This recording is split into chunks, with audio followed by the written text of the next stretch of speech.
Maria Aprilin V. Alba from the Bachelor of Physical Education 3A from the College of Pastor. So today, I'm going to have a video presentation on how we are going to make a bonfire. So remember everyone that a good bonfire is the key to any number of outdoor events. So let's go! Okay, so in making a bonfire, there are things that we are going to need, and this includes the material. So the first thing that we need to include is the shovel or anything that can dig in the ground, or this is called bara. So I only have this, so you can use any materials that you're going to need. So next is here, large stones, any stones that you can use that is around your house. Next is 2 handful of small twigs. So this will be used in making a fire. And next is, this is the medium size twigs or branches that we will also need it later in making the Tepee bonfire.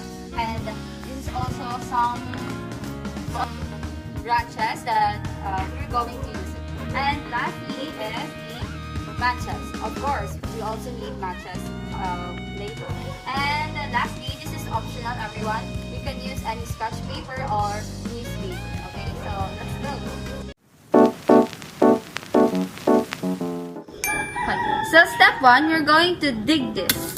We need to dig it like for almost 4 to 6 inches with 3 to 5 feet. Okay, so let's start.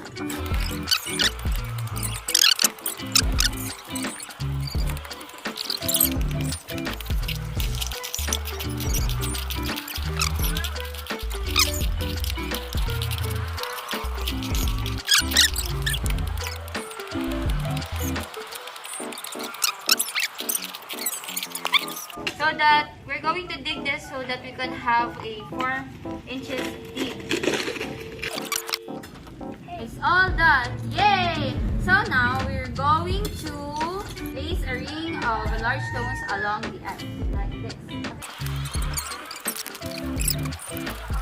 So next step is we're going to collect the wood. So we need is a tinder, a dry twig. So now we're going to put the small twigs between these 2 short fuel logs in the center of the fire. So this is here. And then in positioning these small twigs, we must remember that it must be leaning up against one of the logs. So always remember, everyone, that the drier the wood, the easier the fire will be to light. Okay? So for next step number 4, for the easier lighting, we need a newspaper, and we're going to place it under the pile of tinder.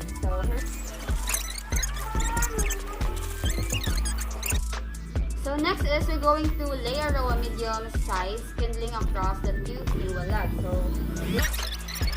And then for the step number 5, we're going to lay 2 large logs on the top of the stack, perpendicular to the 2 large logs at the bottom.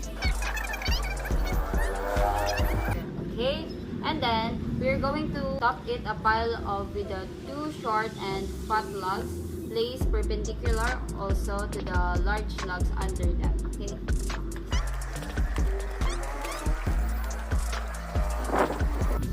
Okay, for this next step is the step number 6. We're going to lean a larger and the longer pieces of kindling vertically around the pile. So we're going to need this kind.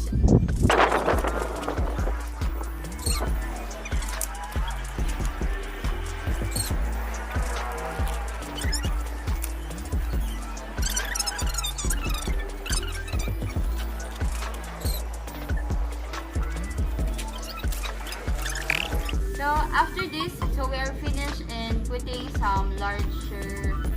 So now we're just going to fill some gaps that is needed. Okay. So here. So after this, we can have our bonfire. So these are the matches, and you can also use some newspaper to put a fire. And this is where the space so that we are going to put the matches or the newspaper that has fire in it so that it will burn. And this bonfire can have a 20 minutes or more or less 20 minutes, 20 to 30 minutes po. So that's all. Thank you.